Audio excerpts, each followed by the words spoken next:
Hello pals, welcome to another week of Sophie's Consistent on the YouTube. So we're gonna take kind of a break from well, I'm gonna discuss cosplay, but basically we're gonna do some real talk today about something that I think matters that we discuss, and I'll explain why in a moment. But first, let's do some trigger warnings. We are going to be discussing Eugene Cooney. If you don't know who that is and haven't looked it up, trigger warnings, this is relative to ED, eating disorders, anorexia, bulimia, and the struggle with that type of thing. I'm gonna be very candid about my experience and why I'm even discussing Eugenia in this video. So feel free to click away if this is a triggering subject for you or makes you uncomfortable. You certainly don't want to. So now is the time to click away. Just to be clear, one thing we're not gonna make a habit of on this channel is talking about notable people, creators, influencers, cosplay, whatever it may be, that YouTube has hot goss about, because I don't wanna do that. I know that Eugene Cooney is kind of trending all the time right now, but I do think it's for good reason. Obviously there's some videos out there for clout, but I think most people genuinely give a shit. And so I was triggered or encouraged to do this because of my own experience with ED, and again, because of what I'm seeing young women and young female presenting people respond to her content in a way that's scary for me because I have been there. So first off, obviously there's this perception that you have to be a certain pant size, a certain color, a certain type of person to be successful on the internet, and that is not true. We see incredible creators smashing those rules all the time. I think we're making strides in getting away from that. However, as a society, we're always going to struggle with beauty standards, and one I think that will remain for eons is, are you thin enough to be doing that? Could I be thinner? Would I look better if I was thinner? You know, all the things. And that's not, just to be clear too, I don't want to be disrespectful in making the assumption that it is strictly something that women deal with, because it's not something everyone deals with. In this specific case, it is mostly women or she, her presenting creators who I see, and often under the age of 25, who I see responding to Eugenia's content you're perfect, I want to look like you, you are body goals. Yikes, that's so scary. And I'm not trying to, again, no shaming Eugenia's body. We're here to talk about what's healthy and what is a realistic expectation for how a body should look. I do want to note that Eugenia, when people do bring up these concerns to her on her stream, she often responds with, you know, I have a doctor, I'm good, I'm healthy, don't worry about me. And who am I to say that that's not the case? However, what is the case is that her body is not a healthy goal for most people, and I wish that she would address that. I really, really do, because then I wouldn't feel the need to add my voice to the ever-growing mass of creators discussing this, because it is a very real problem and you can die. An Instagram influencer who is going through the same battle recently lost her life. I don't want to get too into that, but that is a very real consequence of just not eating or trying to go down that direction, right? So it's frightening for me to see young people, and it's not just young people, but specifically I'm saying young people because most of the people I see doing this are under the age of 25, often under the age of 21 even, and the influence people have over you within those age ranges is frightening to me, incredibly frightening. And so I'm going to speak honestly about my ED experience and my lifelong battle with whatever is happening in my brain that makes me this way, and how that's affected me, and then maybe you'll understand why I do feel so strongly about making sure that everyone understands that being healthy is more important than being any size. And that's wild coming from my mouth because I struggle with this more than most people know. And so I'm going to let you guys into that part of my world now. So when I was 21, right around my 21st birthday, I just decided to stop eating. So I battled my whole life with body dysmorphia, and my weight has always fluctuated greatly. Either I'd be real small or I'd be pretty thick.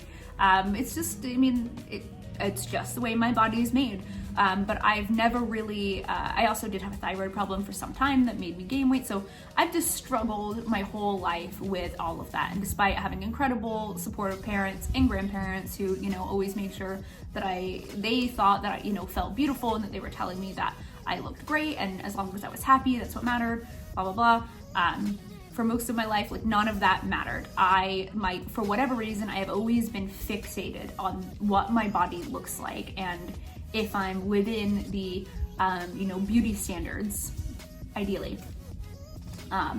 This is something that I've always battled, but something that despite being in the throes of an ED at 21 and having not eaten for months, which I'll discuss in a minute, that it didn't occur to me until 10 years later that I still struggle with disordered eating. I still struggle with these things, and to be honest about what happened at that stage of my life, because I've never really been honest outside of a small group of people about what happened to me and what I put myself and my body through and the experience I had. So when I was 21, for whatever reason, right around my 21st birthday, I just decided, woke up one day and was like, I know how to solve this. I'm just gonna stop eating. And I did. If there's one thing, if I'm determined to do something, I'm gonna do it. My willpower is one of my superpowers, for sure. I stopped smoking on a dime. I started keto on a dime, and I've stuck with it for more than 3 years now. If there's something I really want, and I'm laser focused on it, I'm gonna go and I'm gonna get it. My willpower is there. Unfortunately, the first exercise of this in my life was this, and so I woke up one morning and was like, that's it. I'm done eating. I'm gonna be really skinny. And in my head, I told myself, I wanna be so skinny that people ask me if I'm okay. And to me, that sounded reasonable. In fact, if I'm being completely honest, there are times in my life, even now, where that comes into my head and sounds reasonable, and I have to go in there and do the self-work I've taught and be like, Sophie, no, we're not going back there. That's not reasonable. That's not, no. Anyway, so I decided I just wasn't gonna eat anymore.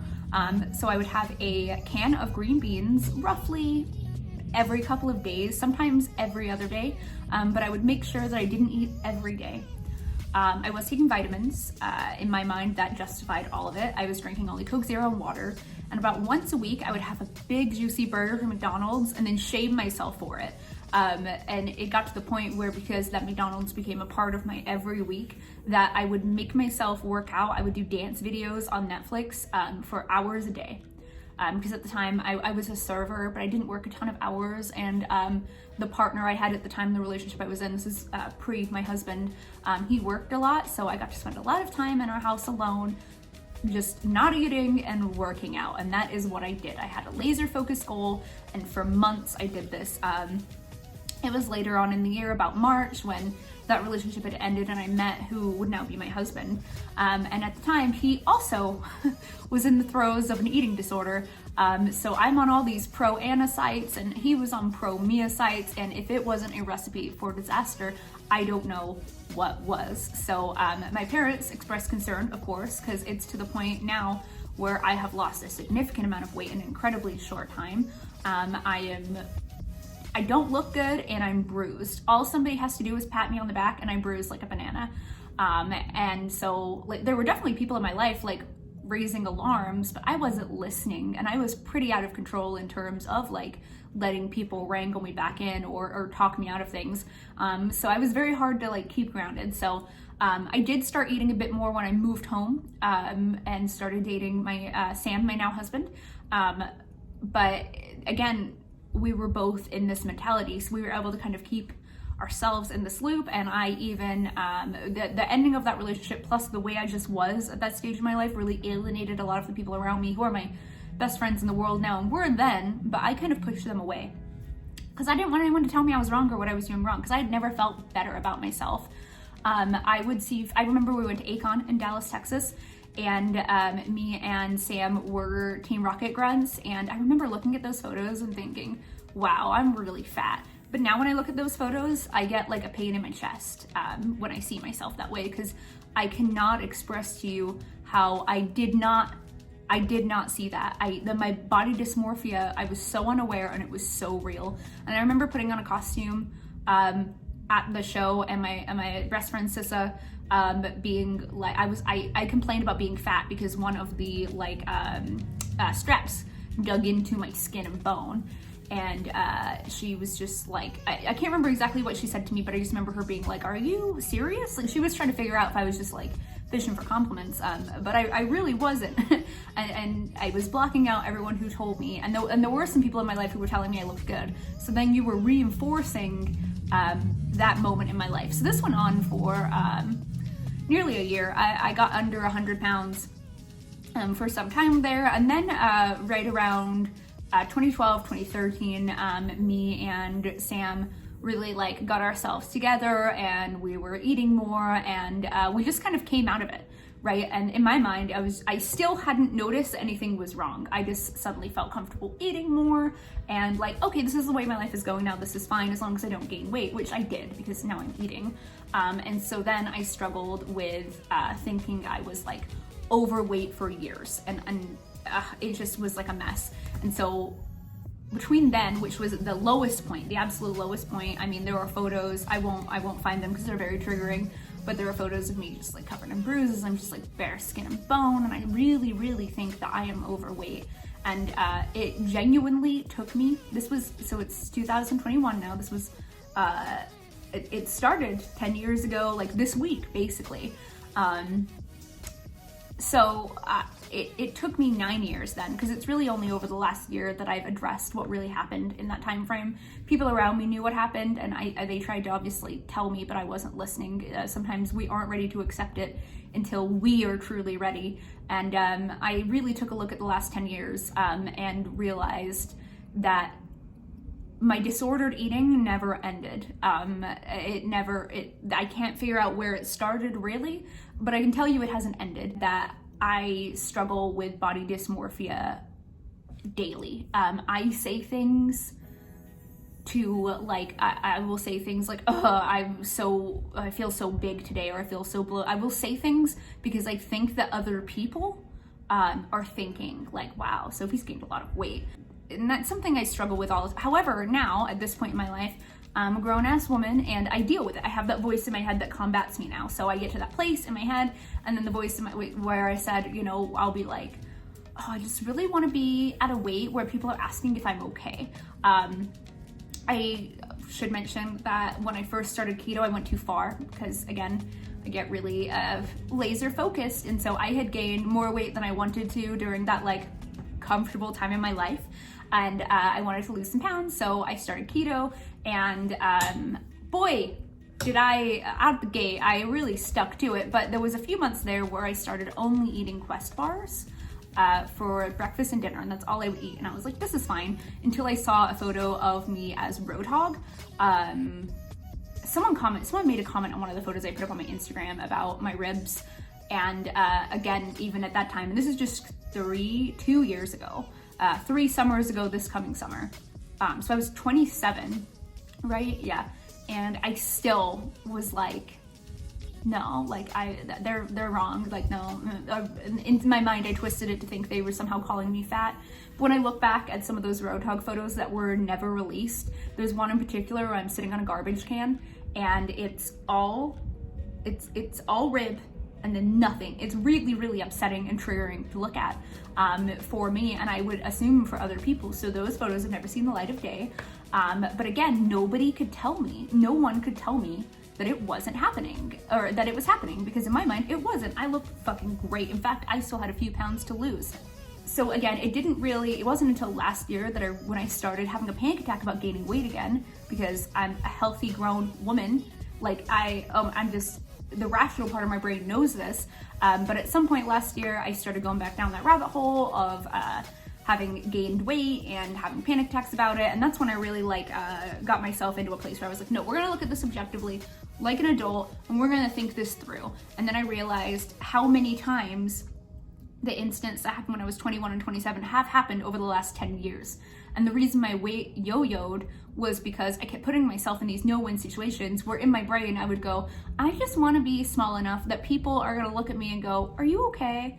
And that's a joke that I'm still trying to stop myself from making, because I will say that to Sam sometimes, and I can just see the frustration in his face, like, and he's always kind and makes sure I eat. But that's kind of a thing that's like a theme in my life still, and I've had to accept will always exist, is people in my life have to check that I'm eating. They just do. Even though I'm keto, I abuse that sometimes. I have a habit of doing that, and then I wonder why my digestive system's messed up. And I don't know, this last year was the first year that I accepted this is a battle that I will fight my whole life. It's not a thing I've been through. It's not something that just happens occasionally, a blip in my life. And there's been 2 or 3 instances in the last 10 years where this could have cost me my life. And that never occurred to me until last year. And even though that has occurred to me, and I know that, I still struggle day to day to keep that in the front of my mind. So with that in mind, I could rant about this forever. When Eugene Cooney started showing that, I had seen the Shane Dawson documentary about her forever ago, but I didn't really know much, and I never really like dived into it until I think it was Sloan on here. Sloan and maybe Ready to Glare and maybe Repzilla, a few different YouTubers that I listened to. That was it, Creep Show, or I don't know, but they started, I think starting November of last year, started really covering Eugene Cooney, her live streams, and all the issues that were going on there with like her mods and all of this. But what stuck out to me, we're being honest here, this is what we're doing because I think this is important. So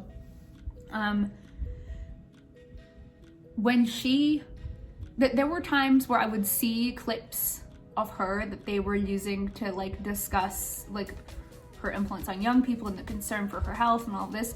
There were times where I would genuinely look at those videos and go, she doesn't look that thin. And then, like I said, that other side of my brain would kick in and go, Sophie, what the fuck?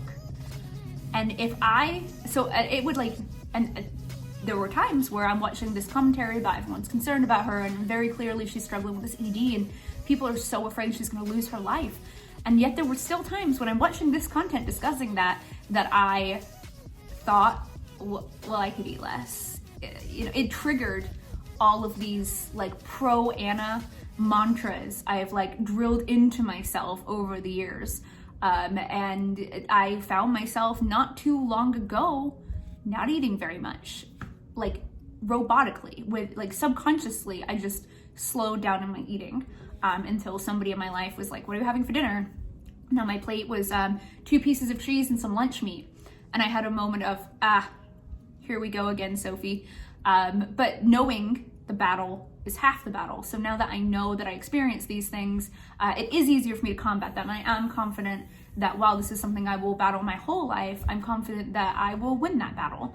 However, it's taken me 10 years to get here, man. And there were 2 or 3 instances where I went so far I could have lost my life. I'm so lucky I didn't. And my concern is that all of these people tweeting at her, aspiring to be her, aspiring to look like her, won't be as lucky, because not everyone is. And if you weren't in that mindset before and her content has triggered that in you, I just don't think it's a battle you get out of. I just don't think that people struggle with EDs and then just stop struggling with them and move on with their lives. Like, it's not something that just happens in your life.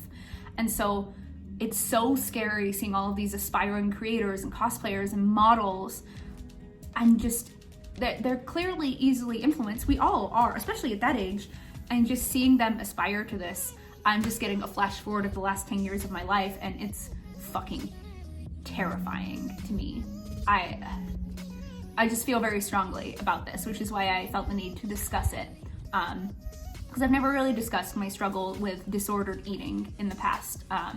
It's something I brought up very occasionally on April and I's podcast, but it's definitely just not something that I have been comfortable talking openly about because I didn't really know it existed in my life. I was just going through life pretending like this shit wasn't happening to me when I knew it was really. So that's why I wanted to make this video. Again, I don't want to bash on Eugene as a person or a content creator. I wish her all of the success in the world, but I also wish her all of the health in the world. And I wish that if you are easily influenced by that sort of content, the pro Anna, pro Mia stuff, and you're watching this video, please rethink. It's okay to start working out and be healthy and eating right. Keto is fantastic. I don't know if this was long and ranty. This is a very weird thing to share because, again, I've never gone into this sort of detail about this because it's not something I've really realized until recently in my life, and I do recognize that I will always battle this. but seeing Eugene front and center and knowing how it has affected me, a 30-year-old woman, and triggered me to make some bad behavior choices and regress to those places I have long fought to get away from, and clearly fight every day with. It's just, if I don't consider myself easily influenced typically, so if it can affect me that way, I am so afraid of how many people there are out there who are diehard fans of Eugenia and her work, who are not eating on the daily, and they feel proud because they're gonna look more and more like Eugenia looks, and it can cost you your life, man. It's just not worth it. Not for cosplay, not for content creating, not for modeling. If you love what you're doing, if you're gonna do the thing, just do it. Sure, be healthy. Do what you need to do to make yourself healthy. That should be the overarching theme here. But you do not have to look a certain way or be a certain weight to be successful on the internet. That is just factual. It's not, you don't have to. Please do not aspire to unrealistic expectations. Everyone looks different, everyone's body is different. That makes us all so fucking beautiful and awesome. And that's what makes content creation such a wide and varied community with so many different and unique and awesome people in it. And so if you come into this industry authentically as you are, and let people love you for who that person is, you're adding authentic value into our community. If you build yourself into something that is not authentic, not real, and not healthy, you're not gonna be able to sustain that. So forget about a sustainable career as a content creator, making a reliable income, but you could be setting yourself up for major health risks, including death. So yeah, that's my rant about EDs and Eugene Cooney and the pain in my chest every time I see people on social media discussing how badly they want to physically look like Eugenia Cooney. I wish that Eugenia Cooney gets the help she needs. If she really does have a doctor and she is healthy and she's good, then hell yeah, good for you. However, that body type is not attainable for the typical person, so please do not try. You are fucking beautiful the way you are. Create your content, show the world. We want to see it. We don't care what you weigh or what you look like or what color your hair is, what color your skin is, where you come from, your background. I don't give a shit. Just show me the dope shit you want to make, and let's focus on that. I love you guys. Goodbye.